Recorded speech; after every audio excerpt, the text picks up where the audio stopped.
Reliance ഇൻഡസ്ട്രീസിന് സർക്കാരിൽ നിന്ന് 24,522 കോടി രൂപ ആവശ്യപ്പെട്ട് നോട്ടീസ്. മുകേഷ് അംബാനിയുടെ നിയന്ത്രണത്തിലുള്ള റിലയൻസ് ഇൻഡസ്ട്രീസ് ലിമിറ്റഡിന് പെട്രോളിയം പ്രകൃതിവാതക മന്ത്രാലയത്തിൽ നിന്നാണ് 24,522 കോടി രൂപ ആവശ്യപ്പെട്ട് നോട്ടീസ് ലഭിച്ചത്.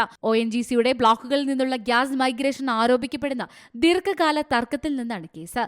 കമ്പനിക്ക് നൽകിയ ആർബിട്രേഷൻ വിധിയെ ചോദ്യം ചെയ്തുള്ള അപ്പീൽ തള്ളി വിധി ഡൽഹി ഹൈക്കോടതി റദ്ദാക്കിയതിനെ തുടർന്നായിരുന്നു ഈ ആവശ്യം. മുൻകാല 1.55 ബില്യൺ ഡിമാൻഡിൽ നിന്ന് ഈ കണക്ക് ഗണ്യമായ വർധനമാണ് സൂചിപ്പിക്കുന്നത്. മുകേഷ് അംബാനിയുടെ നേതൃത്വത്തിലുള്ള റിലയൻസ് ഇൻഡസ്ട്രീസ് ലിമിറ്റഡിനും അവരുടെ പങ്കാളിയായ BPLCക്കും വിധി തിരിച്ചടിയാണ്. ഇതേ തുടർന്ന് റിലയൻസ് ഇൻഡസ്ട്രീസ് ലിമിറ്റഡിന്റെ ഓഹരികൾ ഇടിഞ്ഞു. ഡിവിഷൻ ബെഞ്ച് വിധിക്ക് മറുപടിയായി വിധിയെ ചോദ്യം ചെയ്യാൻ നടപടികൾ സ്വീകരിക്കുകയാണെന്നും സുപ്രീം കോടതിയെ സമീപിക്കുമെന്നും റിലയൻസ് അറിയിച്ചു. National desk, C Malayalam news. പുതിയ വാർത്തകളും വിശേഷങ്ങളും ഇനി വിരൽ തുമ്പിൽ. എല്ലാ ഡിജിറ്റൽ പ്ലാറ്റ്ഫോമുകളിലും ഇപ്പോൾ സി മലയാളം ന്യൂസ് ലഭ്യം.